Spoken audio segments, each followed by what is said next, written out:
How to fix Bluetooth not working in Samsung F36. So let's start the video. First of all, open settings.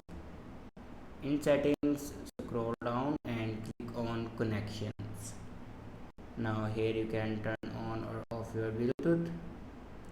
After turn on or off your Bluetooth, then go back and scroll down, and here you can see the option battery. Now click on battery, and if you turn on your power saving mode, then turn it off. After turn off your power saving mode, then go back and scroll down and click on general management. Now scroll down and click on reset, and click on reset Wi-Fi and Bluetooth settings.